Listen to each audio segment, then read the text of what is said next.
about you, and don't think that we don't look at some of these issues. But my advice is always is, let us try and look at it. Let us work collectively. Like I told Lamin the last time, in fact, to help us to probably ensure that some of these things are solved, but let's have somebody house, a youth. But that's not the only issue. Let's have the interaction. Let's open up the communication lines. We just recently got a communication strategist who is helping us to come up with a communication strategy that will link an open line between the civilians, the citizens, and the security sector. Since it is a process, I think you will bear with me that some of these issues, will happen. But when they happen, how do we address it is very important. So let's continue dialoguing.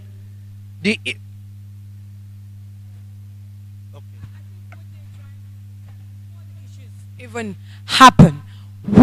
Before the issues happen, before we can even address them, what are the plans in place to make sure that these things do not happen? I think that is what they're trying to get understanding of. What are the plans? Is there any strategy or mechanism that the government has put in place to see to it that these security sectors, or the police, the military, you name it, have some sort of control or are equipped in a way that they will not resort to violence when these things occur? Or are there mechanisms that will, give the young people the concept of you can exercise your right freely and then you will not be malhandled by the security forces? What is the plan?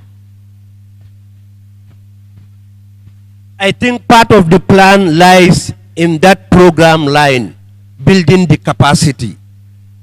You see, we all accepted that the past status quo was not the best. And the capacity, building capacity doesn't only mean probably enhancing logistics and then paying their salaries.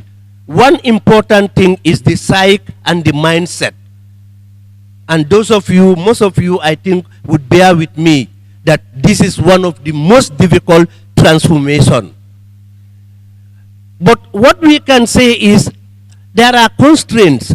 If you have our way, by now, even the military will not be seen in the streets.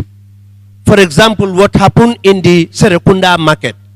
But I got a call from one of even KMC that the mayor is concerned that if the military are not deployed, Serekunda market will also face arson, will be burnt. So this is sometimes where these issues come from. But what I am saying is, we know it. We are part of this thing. Like the security, it's just what makes you different is the uniform. We are concerned. We are taking, we take note of whatever you are saying. I am really interested in the outcome and the resolutions that will come here. And then you will suddenly see for yourself where we are getting to. The mechanism is we must have resources, we must have to build the capacity of the securities. In internal security, we say the police, you lead, army, you are in the barracks. We are doing that. But sometimes when issues get out of hand, I think it is better to prevent it rather than to stick to a law, probably which is saying the army should be confined to barracks if the police cannot handle. And then those of you who are au fait a little bit with internal security, it is, when it comes to the lead, it is the police. But the army also have jurisdiction. Because when it escalates to violence in the country and in the security system, it is only the military that are managers of violence, and that is international. See, we are concerned, let me say, and the issue of 3 years, I don't think I want to get into that. But as a security personnel, and especially with my responsibility to advise the president, I want to say we are concerned And if we have it our way, we will be able to prevent anything that will be catastrophic. And I don't think we need to even go there. Gambians, we have a natural, character. We are all talking about the late Sadauda Jawara. And then what we got out of it as a lesson, and what most of us should learn, is his tolerance, his humility, and the peacefulness and the unity that he brought. So it was just, I think, 2 or 3 days back. And I don't think we should forget what we have had, what the teachings, what the speeches all were geared towards. So based on that, I would conclude by advising you and myself to look at His Excellency Sadauda Kairaba Jawara, think about his legacies and what he wants for this Gambia. I think if we have that behind our mind, we will be able to address this issue of security, insecurity, whether it is peace and stability for our country. We need to move, and then eventually, very soon, you will be the captains of this country we call the Republic of the Gambia. Question about the public order. Yes, briefly. We have about, say, 9 minutes, because we're supposed to end this session at 2, so we are almost at the end. Thank you very much. I think there is a question from Mr. Gay with regard to the Public Order Act. What is CRC doing to ensure that these bad laws are looked into? That's our mandate. Our mandate is to review the 1997 Constitution and come up with a new one, and also to come up with a report that will accompany the new draft Constitution. I will tell you one thing that might, answer your question. At the moment, we have exhausted all our public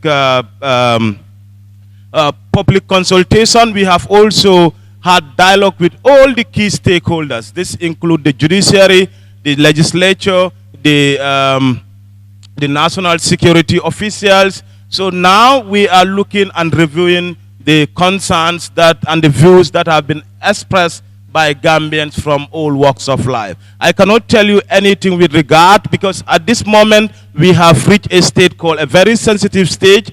We are taking decisions now for the new draft constitution. So I'm not privileged enough to tell you what will entail in the new draft constitution. But what I can assure you is that the views and concerns that were expressed by Gambians from all walks of life will be in the new draft constitution. And anything that does not find its way in the new draft constitution will have a report that will accompany the new draft constitution. And this report will explain to the government some of the policy issues, to be addressed by the government. So basically, the new draft constitution is at the writing stage, and I cannot disclose anything to you. But I can tell you that the issues that have been discussed, including citizenship, the issues about fundamental human rights, are all been catered for. And Salih, there is a question from my brother Salih Tal, lawyer Tal, that what mechanisms are in place to ensure that the views expressed by Gambians during the in-country consultation and during our diaspora consultation are captured in the new draft constitution. We have put in place systems to ensure that even if all the views that have been expressed are not in the new draft constitution, a report that will accompany the constitution will explain why certain views could not find themselves in the new draft constitution. And let me also remind you that not all the issues that have been raised during this public engagement are constitutional issues. Therefore, the policy document will explain why certain issues, are not in the new draft constitution. I hope that will help. So another platform that we create is to ensure that all what have been discussed, we go back to the people, after the first draft, we talk to them. Look, we were here a couple of months ago. This is what you said. Is it captured in the new draft constitution? No. Why? And then we'll explain. So another new ideas will come up so that we can better the new constitution. So there are processes in place to ensure that we have a constitution that will stand the test of time, a constitution that cannot be easily amended without going the due processes. Thank you. Thank you so much. Okay, I meant to close that, but I'll just take, I'll just 1 minute to just briefly. She looks like she has something really serious to say in that, yeah. Thank you very much. Not very loud. My voice is going to make it a bit louder. Thank you very much, Mulushi. I don't know whether I'm heard all over. The mic is not very loud. And I'm concerned, as the poets are, about the questions of 3 years Jotna and all the other questions that has to deal with the youth security. And now I'm taking my hat as communication strategist for SSR. We have to understand that it's very unfair in the first place to say that we are doing as a nation doesn't work like that. The SA has been very calm to explain the whole process, but I would like to explain it in a way maybe where the young people and myself can actually come to an agreement. First of all, we have to understand SSR is a process. It's not a commission. As a process, it is not meant to satisfy a communal need. Today, the communal need is PIU engagement. But as you can see over the period of time, a lot of training. We have to come from this level of understanding, because I'm very shocked that educated youths are actually coming and pumping on this issue. My NSA has just told you that once the Barrow regime came, there was a moratorium on recruitment. So the same old people who have been there for 22 years are the same old people who are still there. And you expect them to change overnight. We all talk about the legacies of dictatorship. We talk about the post-authoritarian legacies. And it's very well featured in the SSR strategy. Yesterday, my team, I told them I'll share some of the documents. And if you are interested to know, and not just to come out and counter whatever anybody has to say because you have the youthful vigor or the voice, please, you can contact me and I can send these documents. And sometimes as I was trying to chant to the CRC, these documents are so verbose. When you want to explain in 1 word, you take like 10 words. People lose themselves in concentration, really understand the gist.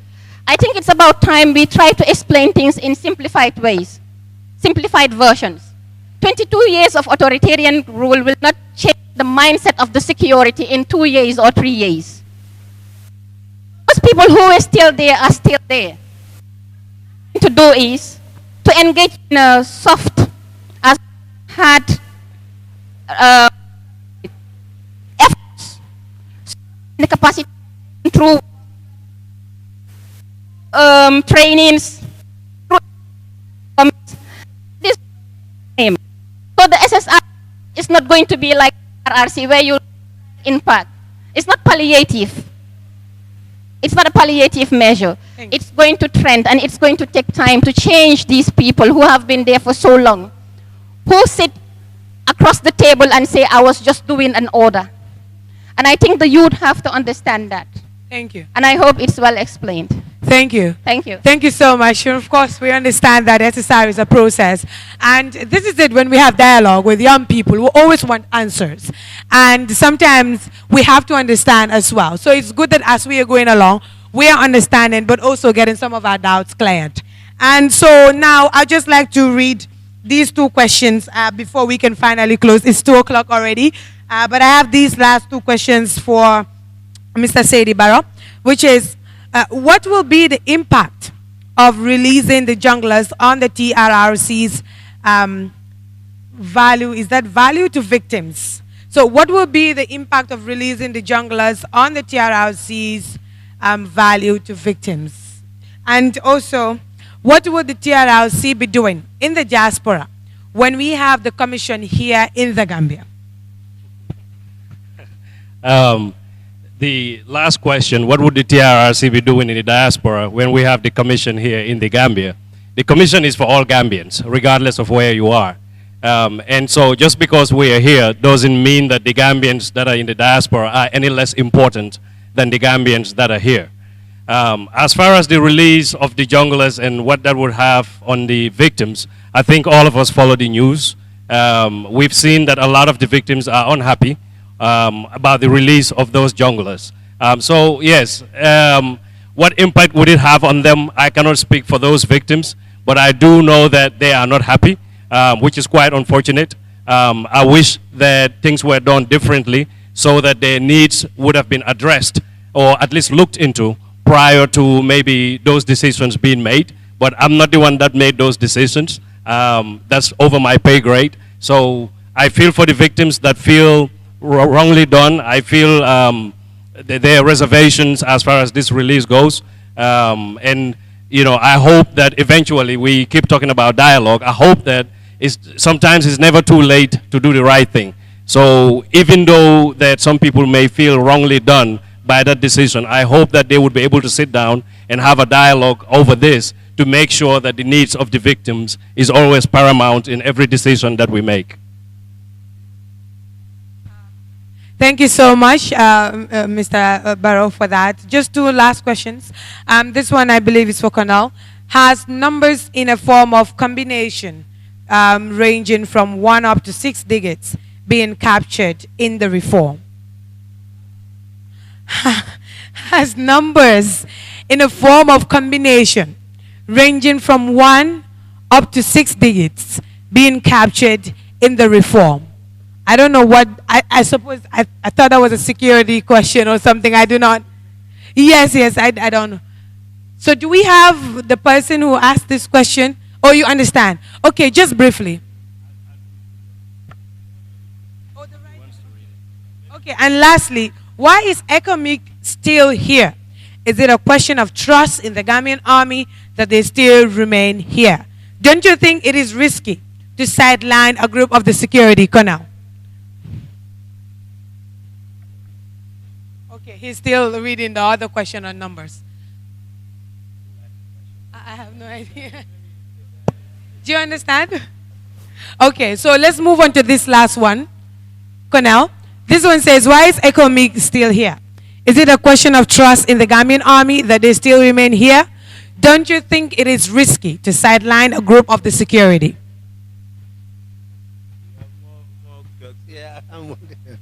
Thank you very much.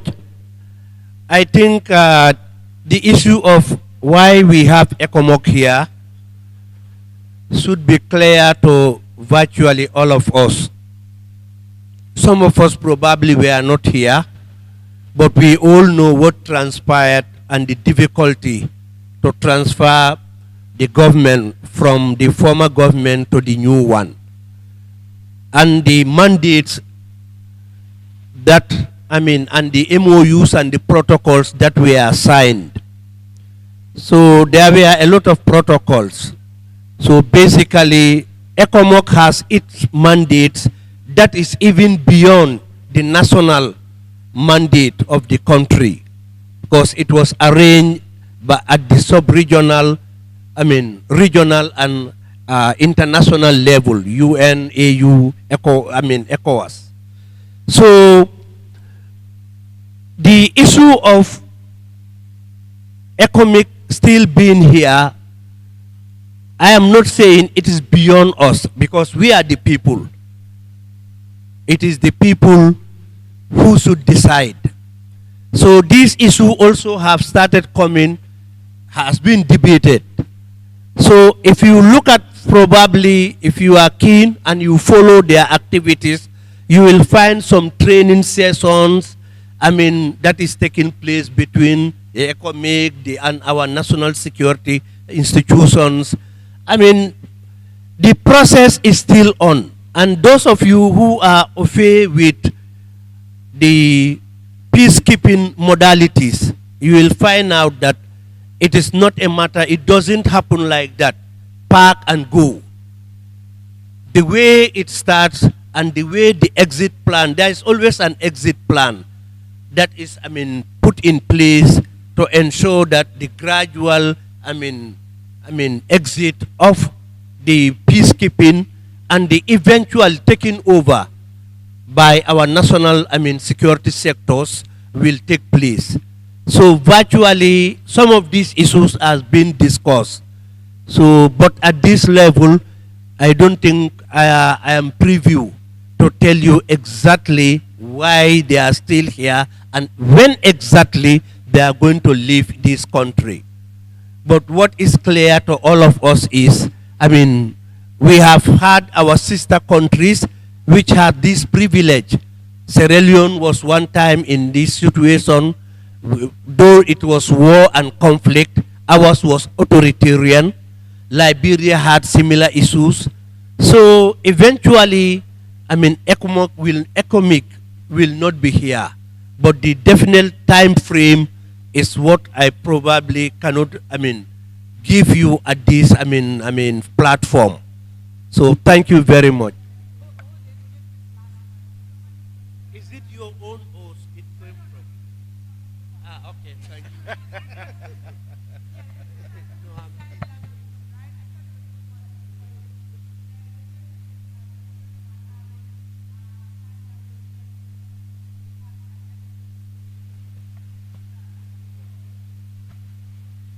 I think that is a very valid and important omission and oversight that we have. You see, it even happened to us in our consultation. So we have taken note of it and we said all those who are not able will be part of our, consultations and will take part in the process. So this is an oversight, and I have my communication, the communication strategist, I think she will take note of this. We will ensure that, everybody will be involved, since we said it's an inclusive process. So those who are not able are part and parcel of the population, and they also own the process. So their needs should be, a concern for us, and we'll ensure that we respond to their needs. Thank you for that question. Thank you so much. Thank you so much, Colonel. It's been on and on. Yes, in fact, I give you all each 2 minutes to wrap it up. Going forward, what do we look out for from all these processes? Asani, what do you want to address to be specific? I want to address the issue of sign language with regard to the all right, you go on. Yes, Review Commission. Because I am really happy to see a sign language interpreter here communicating with the people with those, how do they call it, physically challenged people. I can tell you, since the establishment of the Constitutional Review Commission, cognizant of the fact that the people with disability are part and parcel of the development process, we have appointed a sign language expert who has been going out with us during the consultation to communicate with the disability community. And that is still ongoing in the passing of Mr. Lamin Sonko. I think other institutions can learn from the CRC to include all these people in the process. Though we don't have many sign language experts, but they are available in this country. And this disability community is part and parcel of the process, and they will continue to be part of that. Thank you. Thank you so much. I believe that's noted, and it's good to know. It's now 2 o'clock. I'm sure people want to go and pray, others want to eat, the likes of Saini. So we just wrap up. But of course, I have to give each and every of you, one of you, 2 minutes to just tell us going forward, what do we expect to see change? The involvement of young people in our development process, in our reform process is very important, but also because they have a crucial role to play as peace builders and as in conflict resolution. Yes, Kona, we'll start with you. To start with, I want to say, first I want to thank you for inviting me.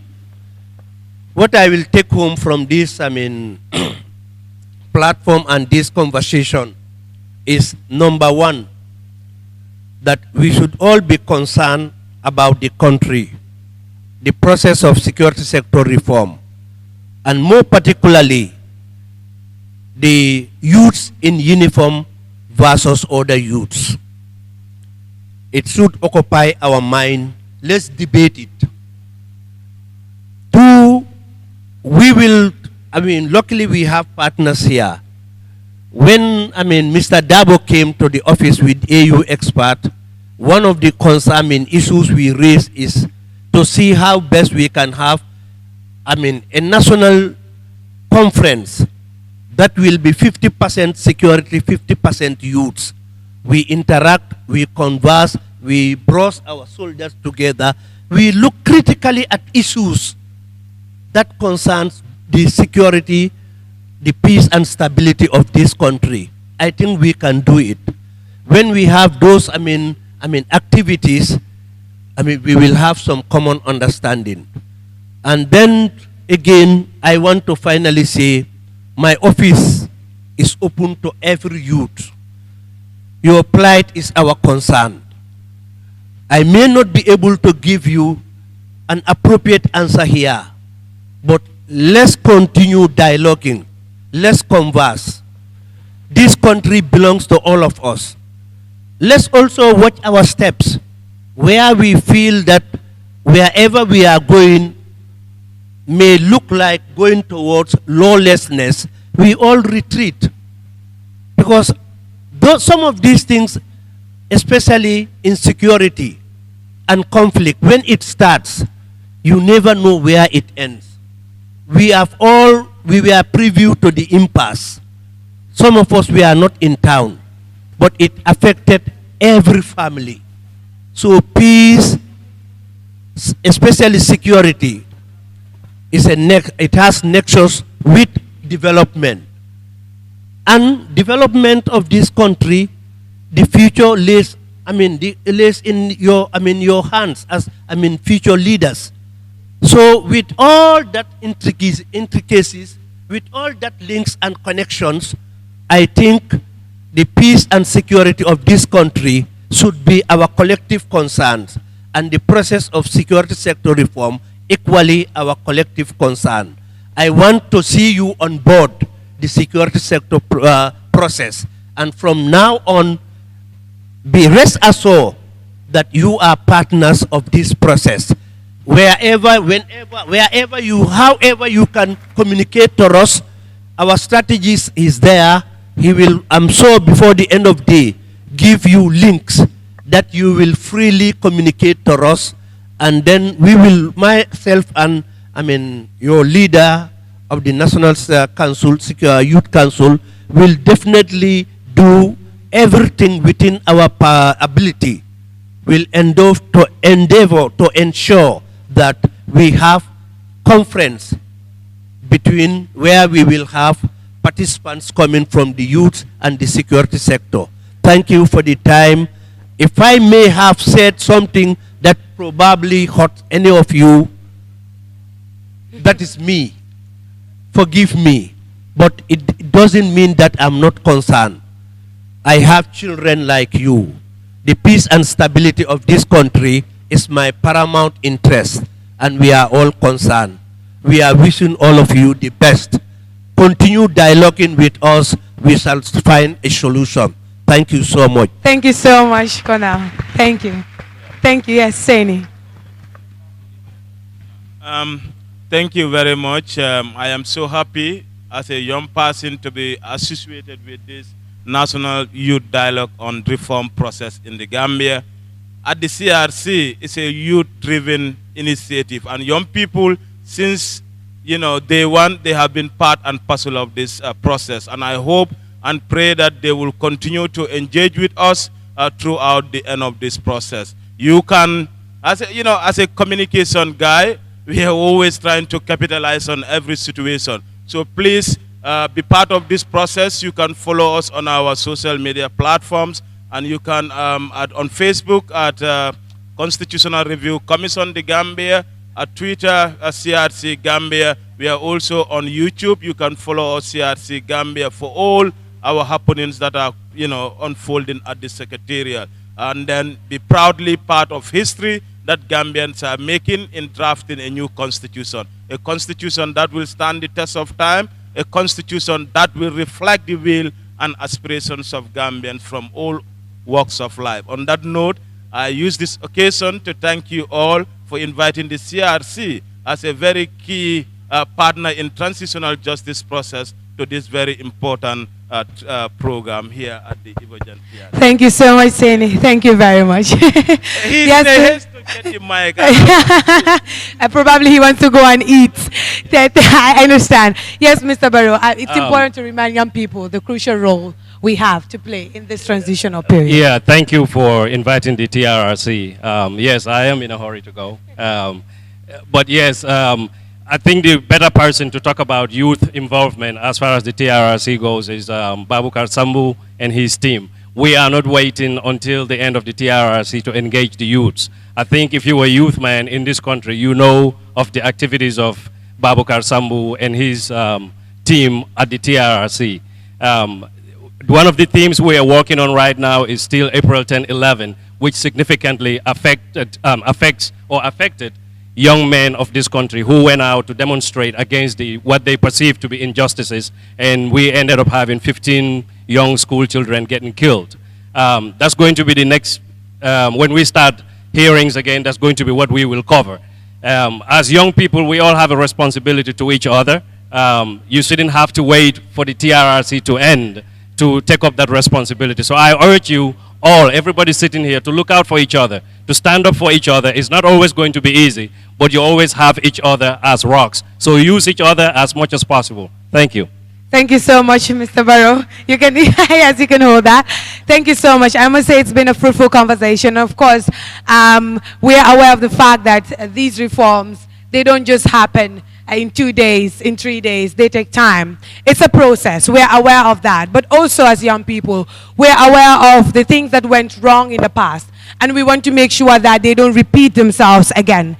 And that is why every step along the way, we'll make sure we hold you accountable. We'll make sure we hold our leaders accountable. And we'll make sure that we are brothers and sisters keepers as young people, but also as people who are going to lead this country someday. And we do hope that everybody here is going home learning something from this discussion, but also you are going home to teach your fellow young people the importance of holding our governments, our institutions accountable, but also taking up the responsibility of, upholding peace, but also being involved in conflict resolution, not even seeing conflict in any way prevail in this country. On that note, I thank you all for coming here, and I want to thank the panelists for coming, and I'd like to invite Mr. Dabo to do the honor of giving the vote of thanks. Thank you.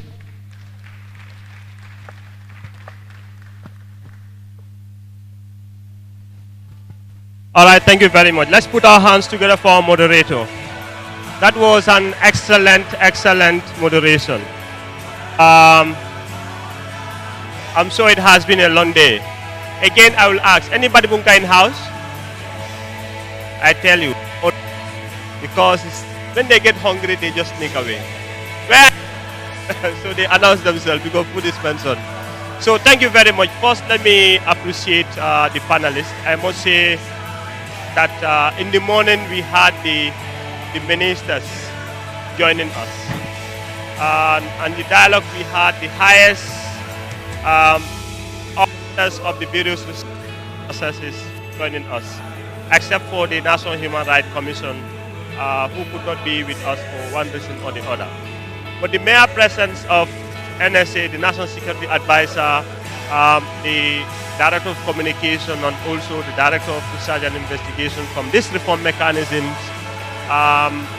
demonstrated evidently the commitment have and the dedication has towards youth engagement. Like I said in the Saturday,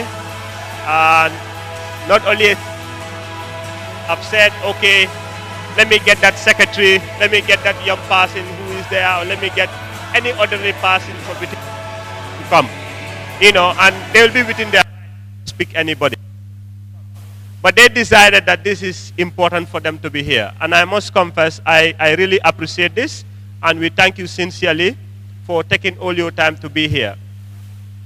Often from our history, recent history, public officials, especially at a certain level, find it very difficult to come and face young people. They don't have I would say, not just the confidence, but doesn't seem appealing to them to come out and engage young people. We hope that this is going to be a beginning of the engagement. We are in KMC, we'll be going to West Coast region, we'll be going to LRR, we'll be going to CRR, North Bank and URR and Banjul, to look at all these issues we are discussing here. And of course, we will equally use different local conversations we'll have with young people. Because whether we know, we like it or not, they are the majority and they are the most active. In fact, they are the role models in their homes. Their parents will ask them, what are they saying? What is happening? And their interpretation is what their parents sometimes rely upon. So giving them the correct information is, and accurate information, timely for that matter, is very, very critical to citizen ownership of these processes. It's very critical to the sustainability of these processes, and is very critical to their participation. Because if they do not understand, instead of building bridges, instead of coming out to engage, they'll be on the other side, and we have the government and the other mechanisms. That is what we want. So let me say this again. We sincerely appreciate your coming, and we'll hope that we'll continue the engagement. For the KMC, the authorities present, let me thank you sincerely. At a very short notice, you all left your busy schedule and joined us for this dialogue. I hope it definitely worth your time. It definitely worth your energy to be here with us. We had been with some of you at different forums, and here again we are. We look forward to continue this.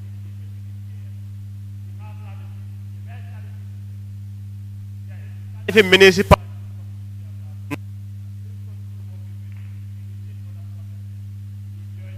easily get them grassroots and make sure people in our different wards. So, like they said, they are the ones who were appointed to manage this part, but it's our process. So the more we take ownership, the more we are able to support, the better for all of us. At the end of the day, before they even came in, this mechanism came in place, we were the ones who were demanding for it. We need TRRC, we need CRC, we need to reform our security. Now here it is. What do we make of it? Should we abandon it or should we make basis of it? What change can we put into this? What process? What is our vision for this mechanism? So we must be clear for us as to what we want to do and how we can inject that to see the transformation we want. And without doubt, I know the local authorities will continue to support us. Also, let me say the Children National Assembly members are here. This is a transition, intergenerational. We have the older generation, and we have the children. We want to build bridges. We want to ensure that there's continuity. We want to nurture, we want to coach, we want to mentor.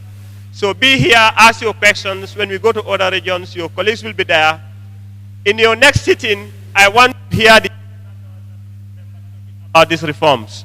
How are they, what are they doing, what are they not doing? If you are those from the Children National Assembly, can you raise your hand up? Brilliant. So if you are here in your next sitting, there are issues discussed about this reform. How is the security sector reform affecting you, the CRC and the TRRC? This we want to also see happen. To the young people present here, to support your government and to hold your government accountable are not mutually exclusive. You can do this. You cannot put people into office and you don't want to ask questions. You need to ask questions. That's why you put them into office. Ask the question, the critical questions for that matter.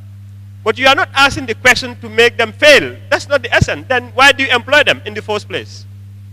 So you can ask the critical questions to help them improve, go to the next level, challenge them to go to the next level. But it means they need your support. The government, the reforms need us to ensure that we are able to take this country to the next level, to where we want it to be. The government and her people working in unison ensure that the Gambia, we have. And without that, all of you here are here because you are championed in your communities, in your ward, sub-ward, constituencies, and you are leaders. Please, let's use that leadership, that value of influence in leadership to communicate with other young people. There is no way to peace. Peace is the only way. You cannot give what you don't have. You must be peaceful first for you to even be able to tell other people, let's be peaceful. You must be accountable for you to be even able to tell people, let's be accountable. So sincerely, I know you are here as leaders and you are going to do the best of what you are known for, to learn and teach others. Let's transmit this message, and be rest assured the National Youth Council will always be there to be the bridge, to connect you to those that matter, to also lead peer-led sessions, continue this engagement. To our friends from the media, continue to amplify our voices. You are doing it and you are doing it. Today, if you look at the social media reach, it has been amazing. Both on Twitter, if you're on Twitter or you're on Facebook and you are here, please don't go home without sending a message on Facebook. Tell young people we are on a dialogue. Anywhere you may be, please tag #YouthDialogueGM. #YouthDialogueGM.